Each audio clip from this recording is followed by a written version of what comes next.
Monsieur Ahmed Nait El Houssine, bonjour. Bonjour. Alors, l'hécatombe routière, c'est une préoccupation majeure au niveau de votre institution, la DGSN, Monsieur Nait El Houssine. Évidemment, au regard du nombre d'accidents et aussi de victimes qui sont continuellement recensées sur nos routes, l'hécatombe routière constitue pour nous une préoccupation majeure et aussi un défi à relever en insistant particulièrement sur la modernisation de nos moyens de contrôle et de surveillance et aussi à travers l'engagement de nos personnels pour la lutte contre ce phénomène. Au cours des 5 derniers mois, nous avons comptabilisé près de 7259 accidents de la circulation, à l'issue desquels on a déploré 8707 blessés et 284 décédés.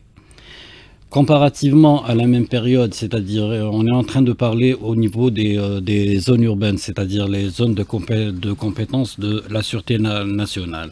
Si l'on compare cette période des 5 mois avec celle de 2022, il y a une stabilisation des indicateurs de l'insécurité routière pour le nombre d'accidents et le nombre de blessés, et une baisse, c'est-à-dire relative, du nombre de décès, puisqu'on a comptabilisé moins 31 décès par rapport à cette période de 2022. Alors, moins de, bien sûr, de décès, mais un mort, c'est un mort de trop. Il faut aujourd'hui revoir ou réactualiser tous les dispositifs mis en place de telle sorte à être beaucoup plus efficients en matière de lutte contre, bien sûr, cette hécatombe routière. Monsieur Nait El Houssine.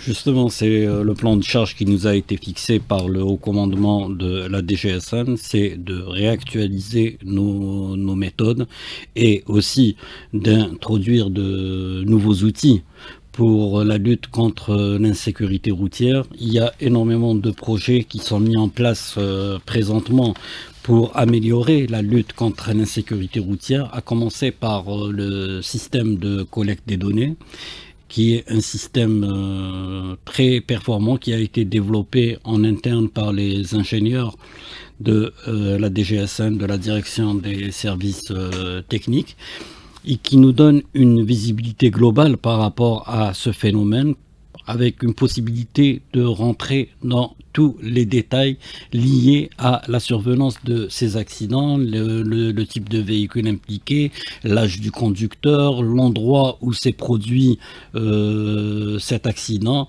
Toutes les circonstances de survenance des accidents sont recensées par ce système automatisé, ce qui nous donne la possibilité de faire des lectures, de faire des études et aussi d'adapter nos dispositifs opérationnels par rapport à la réalité du terrain. C'est-à-dire vous allez introduire c'est-à-dire l'étude scientifique des données de telle sorte à comprendre les raisons de cette hécatombe routière, Monsieur Nait El Houssine, c'est ça? Vous allez maintenant essayer de décortiquer les âges, les raisons, les motifs et bien sûr les origines de ces accidents de la circulation. Oui, c'est cette possibilité qui nous est offerte par le système de sécurité routière, c'est le système de collecte des données de l'accidentalité. On rentre vraiment dans le détail et avec des états de rapprochement, des recoupements par rapport à tous les accidents qui sont survenus au niveau des zones urbaines. Et il y a des projections aussi, c'est-à-dire on travaille en étroite collaboration avec la délégation nationale à la sécurité routière. On partage ces données aussi à un niveau c'est-à-dire national, pour qu'il y ait aussi pour faciliter la mise en place de cette stratégie nationale de lutte contre l'insécurité routière. Ça vous permettra de réajuster les stratégies mises en place actuellement? Bien évidemment. Pour nous, c'est la stratégie opérationnelle qui est adapté en fonction des spécificités et en fonction de la réalité observée au niveau des zones urbaines. Et pour le ministère de l'Intérieur, ça sera une vision plus globale, ça sera une vision plus nationale, puisque toutes les données aussi qui sont collectées par nos collègues de la gendarmerie sont également transmises au ministère de l'Intérieur. Alors, si on parle de cette réactualisation de ces dispositions qui sont impératives, qui sont devenues une nécessité absolue, faut-il parallèlement l'adosser aux moyens techniques et technologiques modernes, comme l'ont fait certains pays qui ont réduit sensiblement les accidents de la circulation grâce à ces moyens technologiques? Monsieur Naït El Hossin. C'est la nouvelle vision de la DGSN Qui est en cours? Qui est en cours, qui est bon dans les actions sont en cours. Bon, c'est des instructions qui ont été édictées aussi par le haut commandement pour la modernisation de nos méthodes de lutte contre l'insécurité routière. Dans ce cadre, il y a le projet de vidéo-verbalisation qui a été d'ores et déjà finalisé au niveau de la DGSN. On est en train d'attendre la promulgation de la loi, c'est-à-dire la modification de la loi 0114 relative à l'organisation, la sécurité et la police de la circulation routière pour nous permettre de recourir à ce moyen technique.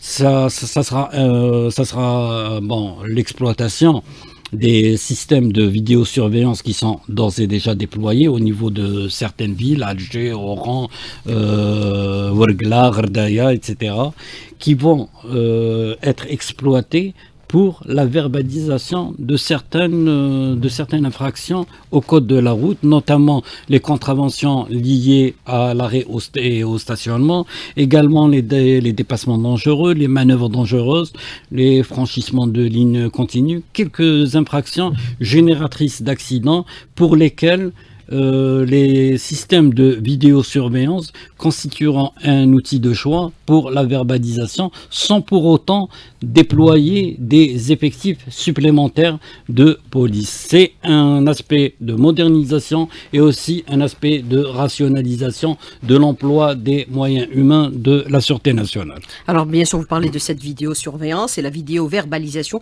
Vous avez acquis le matériel nécessaire pour pouvoir le déployer dès que la loi sera promulguée, même si la loi prend beaucoup de temps pour être réactualisée aujourd'hui. Monsieur Ahmed Naït El Hossin, on en parle depuis déjà quelques années. Oui, c'est à l'initiative de la Sûreté nationale. Il y a eu le déploiement du système de vidéosurveillance qui est exploité dans le domaine de l'ordre public, dans le domaine de la surveillance de l'agglomération.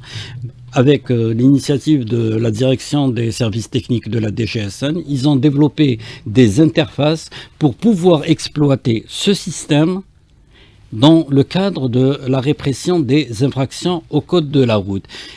Ces interfaces ont permis d'établir des liens entre la vidéosurveillance et le fichier des immatriculations, situation qui nous permet d'identifier les contrevenants à partir du fichier, et ce système génère automatiquement un PV électronique sur la base de la plaque d'immatriculation. On va avoir le nom du propriétaire du véhicule et son adresse, bien évidemment, parce que c'est des données. Par les radars. On le fait avec les radars? Avec les radars, oui, on le fait. C'est le même principe.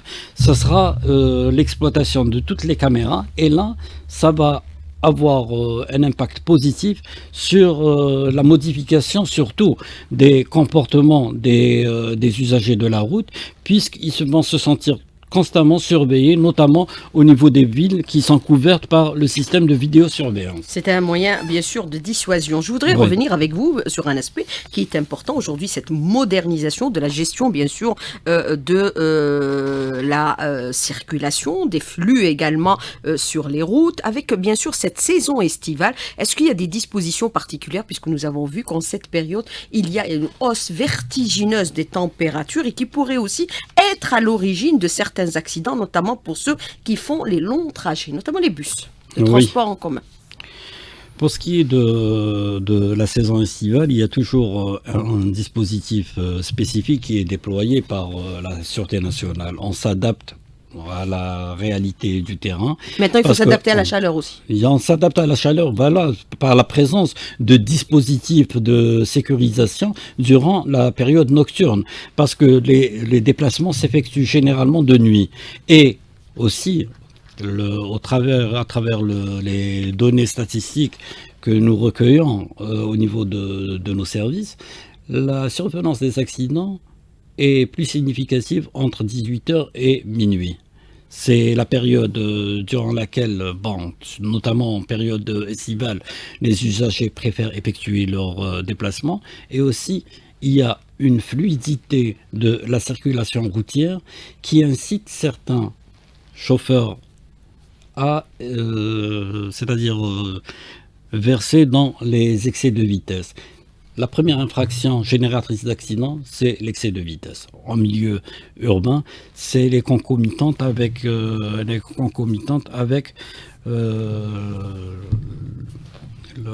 c'est-à-dire avec le nombre d'accidents enregistrés et les créneaux horaires également enregistrés. Alors, en quoi consiste ce dispositif, pour être plus clair, Monsieur Ahmed Nait El Houssine? Vous déployez beaucoup plus d'effectifs entre ces horaires, 18h, minuit, au niveau de certains tronçons qui sont particulièrement fréquentés pendant cette période estivale? D'abord, c'est bon, on opère essentiellement par des patrouilles mobiles avec les véhicules banalisés. C'est Les brigades banalisées, vous les remettez en place? Oui, elles sont déjà déployées avec pour l'identification des manœuvres dangereuses, surtout en circulation. Il y a aussi l'adaptation du cycle de travail des équipages radars qui sont plus déployés en période nocturne. Il y a également l'exploitation de la vidéosurveillance au niveau du centre de commandement de la Sûreté nationale qui signale de manière systématique les infractions liées au code de la route. Il y a des interceptions qui sont effectuées par les dispositifs, c'est-à-dire sur route. Alors, l'excès de consommation d'alcool et aussi de la drogue, c'est un phénomène nouveau, pourrait être aussi générateur de grands accidents de la circulation. Et c'est ce qui est relevé aujourd'hui par certains services qui disent aujourd'hui ce phénomène est en train d'aggraver cette hécatombe routière. Oui. La consommation pour ce qui est de la consommation d'alcool, nous sommes équipés. Nous avons tous les outils nécessaires pour dépister la consommation de l'alcool, puisque toutes les brigades de sécurité routière sont dotées d'éthylotests. D'éthylotests à usage multiple. Il y a des opérations de dépistage qui sont menées fréquemment sur place. Oui, sur place. C'est pour dépister uniquement. Une fois qu'il y a une présomption de présence d'alcool dans le sang, on accomplit c'est-à-dire les tests auprès des secteurs sanitaires, auprès des laboratoires pour que ça soit opposable au niveau de la justice, parce que la conduite sous l'effet d'alcool est un délit routier passible d'un emprisonnement. C'est-à-dire que les preuves doivent être appuyées par un laboratoire spécialisé. Irréfutable. Pour la consommation de la drogue, même principe. Pour la consommation de la drogue, on est sur la sélection. C'est-à-dire on s'est réunis avec la police technique et scientifique pour le choix des tests salivaires à usage unique pour le dépistage de la drogue. C'est un peu plus difficile parce que jusqu'à l'heure actuelle, on n'était pas doté de tests salivaires. C'est très contraignant lorsque il y a une présomption de consommation de drogue pour emmener le chauffeur, etc. La réglementation ne nous le permet pas. On doit aller très vite vers ces tests salivaires. Vous allez les mettre en vigueur bientôt? Très bientôt, Inch'Allah. Monsieur Ahmed Nait El Houssine, merci de répondre à nos questions. Restez avec nous pour la deuxième partie de l'invité de la rédaction, où 5 minutes seront consacrées aux questions des auditeurs qui nous contacteront sur notre page Facebook, invité de la rédaction. À tout de suite. Alors, monsieur Ahmed Neit El Houssi, la circulation routière, bien sûr, la prévention routière, on en parle depuis des années. On a utilisé tous les moyens de sensibilisation, on a renforcé les lois avec des dispositions beaucoup plus répressives en termes, bien sûr, de verbalisation et d'amende que pourraient contracter les contrevenants au code de la route. Mais cela n'a pas fonctionné. Est-ce qu'il faudrait aussi passer à une autre étape? La loi, la réactualisation doit être impérativement promulguée dans les plus brefs délais parce que nous avons énormément de morts sur nos routes. Elle doit être une priorité pour la sauvegarde des vies des Algériens parce qu'il y a des enfants, des jeunes et des moins jeunes qui décèdent au quotidien. Nous avons quasiment des accidents de la circulation spectaculaires dignes des films de Bollywood. Bon, il doit y avoir bien sûr la réactualisation du dispositif législatif et réglementaire régissant le domaine de la sécurité routière. Il faut accélérer sa cadence pour sa promulgation. Voilà, pour sa promulgation, avec un durcissement des sanctions à l'encontre des contrevenants, notamment les contrevenants multirécidivistes, avec des sanctions exemplaires. Ça rentre dans le cadre de l'exécution des instructions de Monsieur le Président de la République, puisqu'il y a eu un conseil des ministres qui a été consacré justement au dossier sécurité routière. Il y a eu également des conseils interministériels qui ont été consacrés à cette question. Le dispositif, depuis pratiquement plus d'un an. Le dispositif législatif doit être révisé. Bon, il y a eu des réunions au niveau du ministère de la Justice. Je pense que le texte est fin prêt pour être discuté et promulgué. Et ça va apporter un plus en matière de sécurité routière. Mais c'est-à-dire que la politique nationale de sécurité routière, c'est différents chantiers. Parce que lorsque on décortique un petit peu les statistiques des accidents, le facteur humain est prédominant dans la survenance des accidents. Mais ce n'est pas tous les Algériens qui sont aussi des chauffeurs. Oui. Il y a d'autres facteurs également, monsieur Ahmed Neit El Houssi, puisque il y a d'autres facteurs. On va étudier de façon scientifique les raisons réelles des accidents de la circulation. Justement, lorsqu'on parle de facteur humain, c'est-à-dire ce n'est pas, on n'est pas en train de jeter le tort sur les conducteurs, mais on peut déceler un manque de formation, une défaillance du système de formation pour la conduite, une défaillance du système des examens du permis de conduire pour l'obtention du permis. Il y a des gens qui obtiennent leur permis et à l'issue, ils sont obligés de suivre des cours de perfectionnement pour pouvoir participer c'est-à-dire conduire leur véhicule en circulation. C'est des aspects qui doivent être pris en charge. Lorsque je parle de politique nationale de sécurité routière, il y a cet aspect de formation. Il y a également un aspect de sensibilisation qui n'est pas très développé. Il y a des pays qui ont obtenu des résultats significative en matière de sécurité routière grâce à des mesures de communication et des mesures de sensibilisation. Il doit y avoir, face à cette hécatombe, il doit y avoir un matraquage médiatique. C'est-à-dire que notamment là, le rôle de la radio est déterminant pour la modification des comportements. On le fait depuis des années. Oui, mais c'est-à-dire avec des rappels, des spots, etc., quasi quotidiens.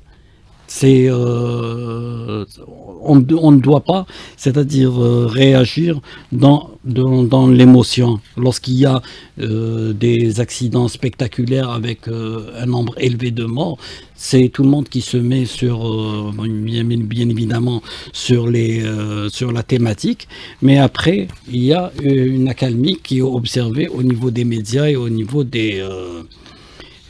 aussi des radios. J'insiste sur le rôle de la radio pour cette modification du comportement des usagers, parce que généralement les conducteurs, lorsqu'ils sont sur la route, c'est la radio qui les accompagne.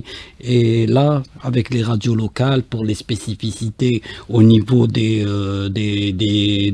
wilayas, etc., ils peuvent être, c'est-à-dire ces radios peuvent être d'un apport considérable pour la modification des comportements. Et ça peut être aussi enseigné à l'école dans le cadre Voilà, de l'éducation justement. civile également. C'est un module qui pourrait être introduit à l'école. Il faut vite promulguer la loi, Monsieur Nait El Houssine, on en parle depuis quelque temps déjà. Le président a donné des orientations lors d'un conseil des ministres, il a donné des directives, il a demandé de mettre fin à cette hécatombe routière. Il est intervenu bien sûr après des accidents spectaculaires qu'on a vécu et qu'on a vu à travers certaines localités du pays qui ont endeuillé pratiquement une vingtaine de personnes en un seul accident, avec bien sûr les autobus et parfois les poids lourds qui se télescopent. Est-ce qu'il faudrait trouver un moyen? Il faudrait vite promulguer la loi, Monsieur Nait El Houssine. On en parle depuis déjà quelques temps et les commissions se sont mises en place. Vous avez travaillé, vous avez proposé un certain nombre de dispositions. Maintenant, il faut passer à la phase adoption de la loi. Bon, ce n'est pas du ressort de la DGSN. Bon, il y a une procédure qui doit être respectée, c'est-à-dire la discussion au niveau de l'Assemblée populaire nationale. C'est un texte de loi, et c'est-à-dire il y a un processus qui doit être engagé pour l'adoption de cette loi. Même il nous, faudrait d'abord qu'il sorte du ministère de la Justice pour aller suivre le cours normal, c'est-à-dire Conseil de gouvernement, Conseil des ministres, avant d'aboutir au niveau de l'hémicycle. Je voudrais revenir avec vous sur un autre aspect aujourd'hui, Monsieur Nait El Houssine, par rapport justement à cette surveillance des accidents de la circulation. Je parle de surveillance et non pas survenance. Vous allez aussi parallèlement déployer, dans le cadre de cette modernisation de lutte contre les accidents de la circulation, des moyens aériens de surveillance du trafic routier. Justement, l'unité aérienne de la Sûreté nationale est mise à contribution dans le cadre de la lutte contre l'insécurité routière. Pas plus que ça fait une semaine. Nous avons organisé des stages en immersion au profit des commandants des compagnies de circulation routière. Il va y avoir un passage régulier au niveau de l'unité aérienne pour vulgariser un petit peu les moyens dont dispose cette unité, parce que il faut savoir que chaque hélicoptère est doté d'une caméra qui permet de détecter toutes les infractions au code de la route et d'identifier également les contrevenants aux règles de la circulation, puisque c'est des caméras très performantes qui nous permettent de capturer l'immatriculation des véhicules avec un signalement, avec des liaisons radio avec les équipes au sol et une interception automatique des contrevenants. Ce dispositif, on est en train de... Est-ce que ça vous permettra aussi de mieux gérer les flux de la circulation routière? Bien évidemment, c'est déjà utilisé pour la régulation de la circulation routière. C'est-à-dire si on est un petit peu attentif, il y a toujours un vol qui est effectué le matin pour l'unité aérienne et aussi en fin de journée, ce qui correspond, c'est-à-dire à l'entrée et la sortie des bureaux, c'est en début et en fin de journée, ce qui nous permet de réguler la circulation routière, bien sûr avec le concours également du système de vidéosurveillance au niveau de la capitale. Mais il faut savoir que pour ce qui est de l'unité aérienne, on va couvrir le territoire de la wilaya d'Alger et on a aussi des unités régionales au niveau de Annaba, au niveau de Constantine, au niveau d'Oran et de Gardaya également. Ces appareils seront dans la nouvelle stratégie mis en exploitation pour justement participer à la lutte contre l'insécurité routière. C'est une culture qu'on est en train d'inculquer à nos responsables des services de wilaya de sécurité publique et des chefs de brigade de circulation routière. La gestion de la sécurité routière, c'est un savoir-faire également. Monsieur Ahmed Nait El Houssine, il faut savoir comment l'appréhender, puisque nous avons vu que dans certains pays, on a même introduit, c'est la question de l'auditeur qui vous dit, aujourd'hui par exemple, ce qu'on appelle les tests techniques qui permettent un peu de mesurer l'état mental des conducteurs. Monsieur Ahmed Nait El Houssine. Justement, lorsque je parlais des insuffisances du système de formation, Des fois, on est énervé, on prend le véhicule. voilà, des systèmes de formation, dans le cadre, notamment pour les chauffeurs professionnels, le test psychotechnique. C'est une proposition qui a été émise également dans le cadre des examens du permis de conduire, c'est de faire passer ces chauffeurs professionnels devant un psychologue, un test psychotechnique pour évaluer un petit peu les capacités mentales parce que lorsqu'on voit certains accidents ou certains comportements de chauffeurs professionnels notamment les chauffeurs de transport de voyageurs avec 50 âmes à bord qui adoptent des comportements qui relèvent un petit peu, qui relèvent de la psychiatrie. Là, on se pose la question de savoir est-ce que ces chauffeurs sont dans la plénitude de leur capacité intellectuelle et mentale. Alors, autre question que je voudrais aborder avec vous aujourd'hui, vous avez parlé un peu du facteur humain qui est à l'origine de ces accidents de la circulation, mais si on prend en considération les aspects techniques qui vont être introduits pour étudier de façon scientifique les causes de ces accidents de la circulation, est-ce qu'on risquerait d'être surpris quand on voit que par moment, sur les tronçons routiers, il y a parfois des obstacles qui sont érigés sans que pour autant qu'il y ait des signalements? Monsieur Nait El Houssine. Vous parlez des travaux, de l'état des routes. L'état des routes, l'éclairage, la signalisation, tous ces aspects également, monsieur Nait El Houssine. Je vais parler uniquement des zones de compétence de la Sûreté nationale. Il faut savoir que annuellement, on dresse un état de l'ensemble des points noirs en matière d'accidents de la circulation routière. Ils existent. Ils existent, les points noirs. Lorsqu'on parle d'un point noir, c'est, d'après la définition qui a été adoptée par notre pays, c'est une portion de 100 mètres linéaires au niveau de laquelle se sont déroulés, c'est-à-dire sont survenus 3 accidents corporels de la circulation en une seule et même année. C'est la définition du point noir. Tous ces points noirs sont recensés par la Sûreté nationale et sont transmis aux différents ministères, départements ministériels concernés par cet aspect, notamment le ministère des Travaux publics, le ministère des Transports et aussi le ministère de l'Intérieur, qui est notre ministère de tutelle, pour justement engager des opérations de résorption de ces points noirs, qui, dans la majorité des cas, c'est un traitement très léger par la pose d'une signalisation, que ce soit une signalisation verticale ou horizontale, c'est-à-dire ou bien des séparations. Des fois, il y a une modification du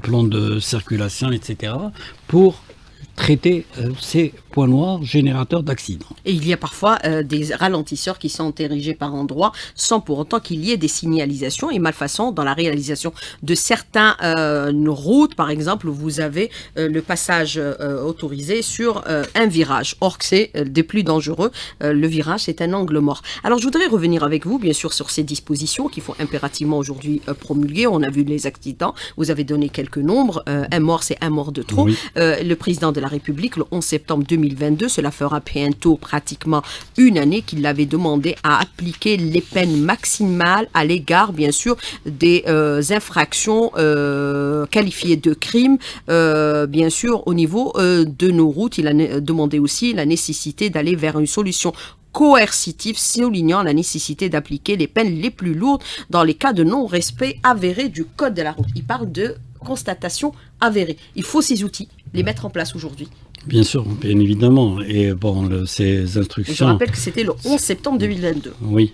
Cela fait pratiquement une année qu'il a donné des orientations lors d'un conseil des ministres. Et ces instructions sont appliquées puisque les chauffeurs impliqués dans des accidents mortels de la circulation routière sont systématiquement déférés au niveau des parquets, ils sont placés directement c'est-à-dire en détention jusqu'à, bien On a vu sûr, récemment le chauffeur de bus qui a été arrêté. il est systématiquement présenté pour répondre notamment lorsqu'il y a pour homicide involontaire, voilà. Qui peut être aussi pour volontaire, parce que s'il a appuyé un peu trop sur le champignon, donc il est responsable un peu de la vie de ceux qui empruntent également le bus. Justement, dans ce cadre-là, le président, il a demandé et appelé à l'impératif de la rotation de conducteurs pour les longs trajets et le retrait du registre de commerce aux sociétés contrevenantes. Il faut aussi les impliquer directement, puisque nous avons vu aujourd'hui, nous avons des sociétés de transport qui exercent. Ils ont une responsabilité morale par rapport à la conduite de leurs chauffeurs. Bien évidemment, notamment pour les longs trajets, c'est une exigence de la loi, c'est une instruction de Monsieur le Président de la République, et il y a des dispositifs mais souvent, ces rotations ne sont pas assurées. Des dispositifs mixtes qui sont c'est-à-dire mis en place entre les services de sécurité et le ministère des Transports pour les contrôles au niveau des gares routières. C'est des contrôles qui sont fréquemment accomplis par ces commissions mixtes.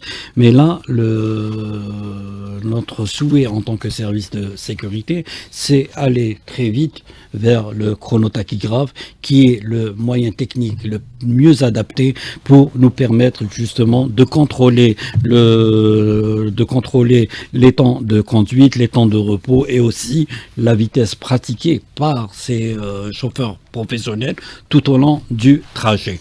C'est un moyen technique, on l'appelle d'ailleurs le mouchard. C'est le chronotachygraphe, il donne des indications par rapport aux conditions de circulation du conducteur et aussi par rapport à ses temps de repos et à ses temps de conduite. Et le chronotachygraphe, qui est le mouchard, a été introduit dans le code de 2008 et jamais mis en vigueur parce que la loi n'a jamais, du moins texte d'application, n'a pas été promulgué en ce sens, et on en parle depuis pratiquement aujourd'hui 15 ans. Alors, autre question de l'auditeur qui vous dit aujourd'hui, le problème des deux roues, monsieur Naït El Houssine. Oui. Notamment avec, bien sûr, ces livreurs que nous avons et que nous voyons et qui sont très jeunes et qui parfois prennent énormément de risques. Ils sont un risque pour eux-mêmes et pour parfois des conducteurs, puisqu'ils peuvent être aussi à l'origine d'accidents de la circulation, et ils exercent beaucoup d'excès de vitesse, même en milieu urbain. Monsieur Naït El Houssine.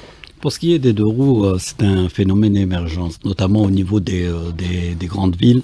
C'est un moyen qui est très prisé par les usagers, notamment en présence de la congestion. Voilà, aussi la congestion de la circulation. Ce n'est pas uniquement les livreurs. Il y a des gens qui préfèrent aller en scooter au travail. Parce qu'il y a beaucoup de circulation. Ouais, il y a beaucoup de circulation. Il y a une congestion de la circulation. C'est un moyen rapide de se déplacer. Et les gens sans casque aussi. Voilà.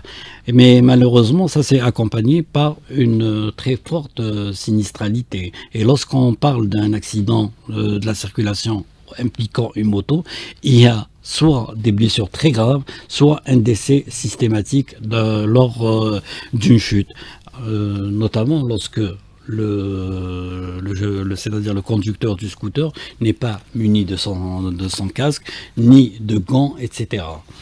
Il y a des campagnes qui ont été menées par la Sûreté nationale, justement, à l'endroit des conducteurs de motocycles, des instructions qui ont été édictées par monsieur le directeur général de la Sûreté nationale pour mettre un petit peu de l'ordre dans la circulation de ces engins, notamment pour les conducteurs qui sont démunis de casque, et aussi les manœuvres dangereuses, les missions de bruit également. C'est les nuisances sonores. Ils sont interdits de circulation à partir de 22h, voilà. Selon l'arrêté d'Alger. Oui. C'est un arrêté de la wilaya d'Alger. Oui. Alors, bien sûr, mais ces jeunes sont souvent sans casque, ils sont pas inquiétés par les services de sécurité, monsieur Ahmed Naït El Houssine. Non, il faut se dire certaines vérités, même si vous êtes le directeur de la sécurité routière.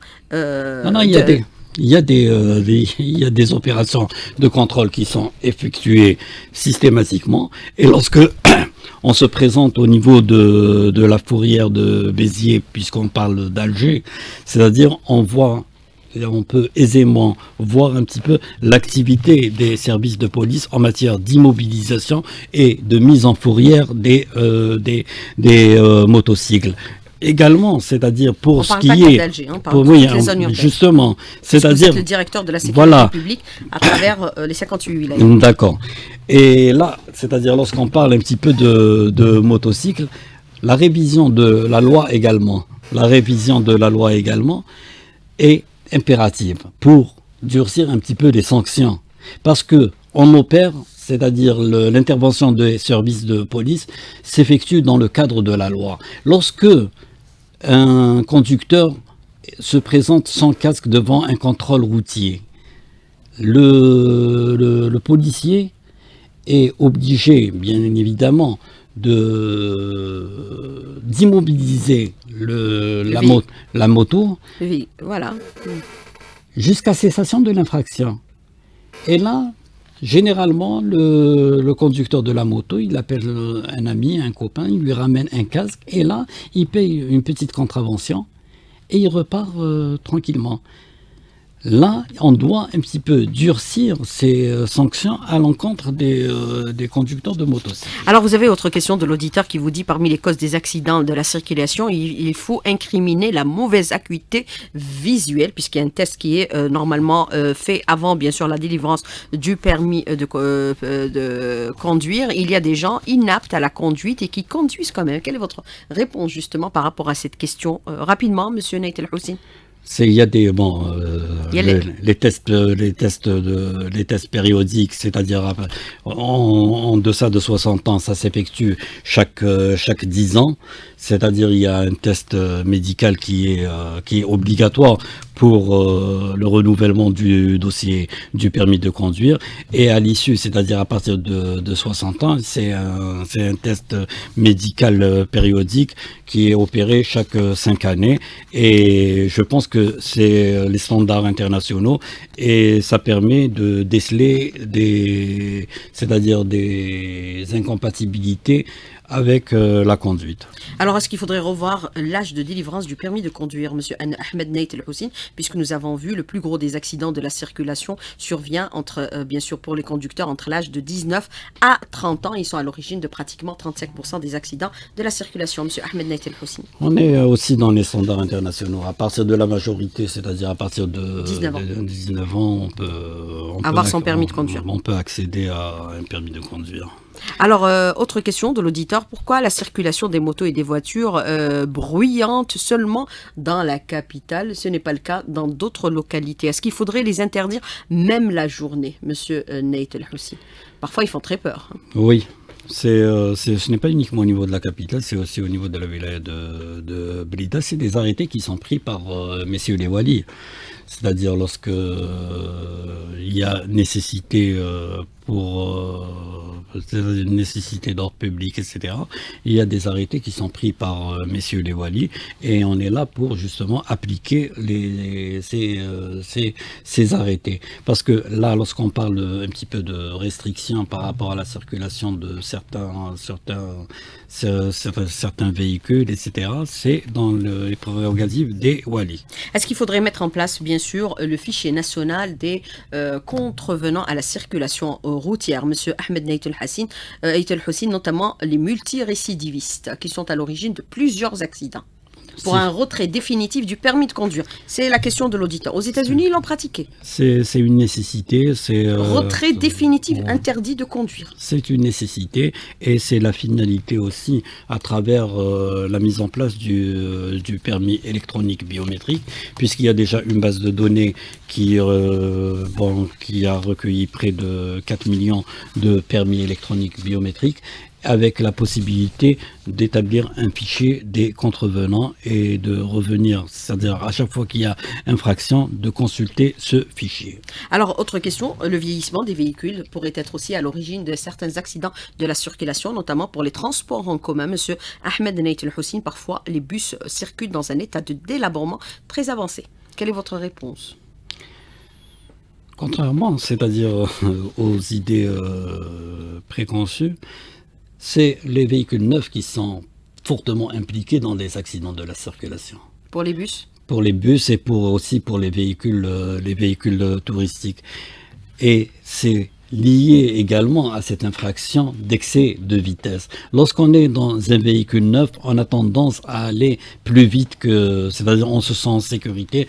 Et là, notamment pour les jeunes, il y a des accidents qui surviennent généralement avec des jeunes dans des véhicules très neufs. Alors pour la construction des véhicules, c'est un commentaire également que vous demande l'auditeur. Est-ce qu'il faudrait préconiser des véhicules avec 4 airbags, puisque nous avons vu que les accidents sont parfois dramatiques, ils peuvent toucher même les passagers à l'arrière, pour les protéger? On aimerait éviter aussi d'avoir, c'est-à-dire recours à des normes de sécurité, bien évidemment, qui sont nécessaires et qui diminuent un petit peu la gravité des accidents.